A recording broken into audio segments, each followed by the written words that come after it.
ഇന്നത്തെ റെസിപ്പി ഒരു ഹെൽത്തി ആയിട്ടുള്ള ഒരു ബിസ്ക്കറ്റാണ്.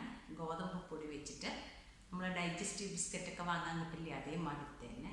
അത് ഓവണിലും ഓവൺ അല്ലാത്തതിനും ഞാൻ ചെയ്യുന്നുണ്ട്. അപ്പോൾ അതിൻ്റെ ഇൻഗ്രീഡിയൻസ് പറയാം. 1 കപ്പാണ് ഇപ്പോൾ ഈ ഗോതമ്പ് പൊടി. ഇതിൽ 1.5 കപ്പ് ഇടുന്നുണ്ട് ഞാൻ. 100 grams unsalted butter, 1 teaspoon baking powder. ഇത് ഷുഗറാണ് പൊടിച്ചത്. ഇതിൽ വന്നിട്ട് 125 ml കപ്പാണത്. ഇതിൽ 3/4 കപ്പുണ്ട്. പിന്നെ പൊതുവേ ഡൈജസ്റ്റീവ് ബിസ്ക്കറ്റിന് മധുരം കമ്മിയാണ് ഉണ്ടാവുക. ഇനി കുറച്ച് കൂട്ടി കൊടുക്കണം എന്നുണ്ടെങ്കിൽ ഷുഗർ കൂട്ടണതിൽ കുഴപ്പമില്ല.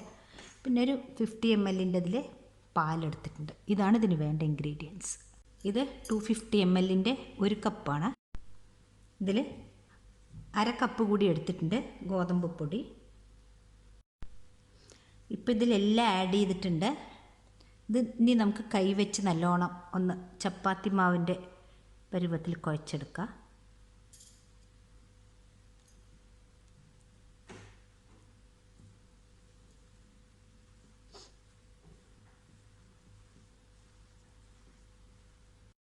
ഇപ്പോൾ ആ ബട്ടർ മാത്രമേ ഞാൻ മിക്സ് ചെയ്തിട്ടുള്ളൂ. ഇതിപ്പോൾ ഈ ഒരു പരുവത്തിലാണ് ഉള്ളത്. ഇതിന് ഇനി കുറേശ്ശെ പാൽ ഒഴിച്ച് കൊടുക്കുക. അപ്പോൾ 50 ml പാല് പകുതിയാണ് ഞാൻ ഒഴിച്ച് കൊടുത്തിരിക്കുന്നത്. അത് മുഴുവൻ വേണ്ടി വരും. ഇപ്പോൾ ബിസ്ക്കറ്റിൻ്റെ മാവ് ഈ മാതിരിയാണ് ഞാൻ കുഴച്ച് വെച്ചിരിക്കുന്നത്. നല്ല ഒരു പ്ലാസ്റ്റിക് കവർ എടുത്തിട്ടുണ്ട്. അതിലേക്ക് കുറച്ച് ബട്ടർ തടയി കൊടുത്തിട്ടുണ്ട്. നമുക്കിനി ഇതൊന്ന് ഇതിൽ പരത്തിയെടുക്കാം.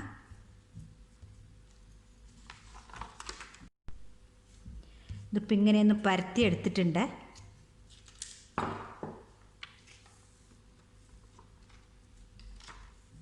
ഇനി നമുക്ക് ഒരേ ഷേപ്പിൽ ആക്കാൻ വേണ്ടിയിട്ട് ഒരു ഗ്ലാസിൻ്റെ ബാക്ക് സൈഡോ അങ്ങനെ കട്ട് ചെയ്തെടുക്കുക. കുറച്ച് തിക്നെസ് വേണം ഈ ബിസ്ക്കറ്റ്.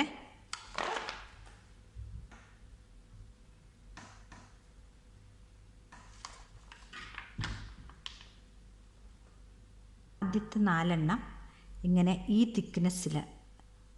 തിക്നെസ് വേണം ഡൈജസ്റ്റീവ് ബിസ്ക്കറ്റ്. കുറച്ച് തിക്കായിട്ടാണല്ലേ ഉണ്ടാവുക. അപ്പോൾ ഇങ്ങനെ എടുത്തിട്ടുണ്ട്. ഇനി ബാക്കി ഇത്ര മാവുണ്ട്, ഇതും കൂടി നമുക്ക് ഇതുമാതിരി ചെയ്തെടുക്കാം. ഈ ബിസ്ക്കറ്റിൽ ഇങ്ങനെ ഒരു ടൂത്ത് പിക്ക് വെച്ച് കൊടുത്തിട്ട് കുറച്ച് ഹോൾസ് ഇട്ട് കൊടുക്കുക.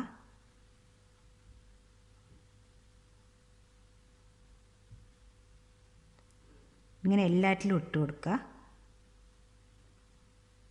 ഇതിപ്പോൾ ആ ഇതിലേക്ക് ഒരു ഡിസൈനിന് വേണ്ടിയിട്ട് ഞാനിങ്ങനത്തെ ഒരു ക്ലിപ്പ് എടുത്തിട്ട് ഒന്നിങ്ങനെ പ്രസ് ചെയ്ത് കൊടുക്കുന്നുണ്ട് എല്ലാറ്റിലും. ബിസ്ക്കറ്റെല്ലാം ഞാൻ ഈ ഷേപ്പിലാക്കിയിട്ടുണ്ട്. ഇനി നമുക്കിത് മൈക്രോവേവ് ചെയ്യാം. ഇത് നമുക്ക് ഗ്യാസിൽ വെച്ച് കുക്കറിൻ്റെ മേലെ അല്ലെങ്കിൽ നോൺ സ്റ്റിക്കിൻ്റെ മേലെ വെച്ചിട്ട് പ്രീ ഹീറ്റ് ചെയ്യാൻ വെച്ചതാണ്. ഇതിലേക്ക് ഞാൻ ഒരു പ്ലേറ്റിൽ ഈ ബട്ടർ പേപ്പറിൽ വെച്ച് കൊടുക്കുന്നുണ്ട്. ഇത് 3 എണ്ണം. ഒരു ട്രിപ്പ് ഓവണിലും വെക്കുന്നുണ്ട്. ഇത് നമുക്ക് അടച്ചു കൊടുക്കാം. ഇത് 180 ഡിഗ്രി 20 മിനിറ്റ്സ് വെച്ച് കൊടുക്കുന്നുണ്ട്. ഇത് നമ്മൾ ഗ്യാസിൽ കടായിൽ വെച്ചിരിക്കുന്നതാണ് ബിസ്ക്കറ്റ്. ഇതും തുറന്ന് കാണിച്ചു തരാം.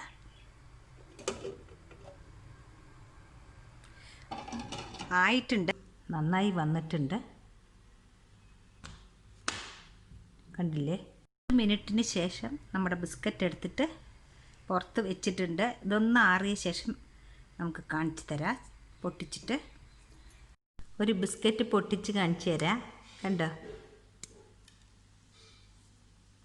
അപ്പോൾ നിങ്ങളെല്ലാവരും ഇതൊന്ന് ട്രൈ ചെയ്തിട്ട് എനിക്ക് കമൻറ്റ്സ് അറിയിക്കണേ. വളരെ ഹെൽത്തിയാണ്.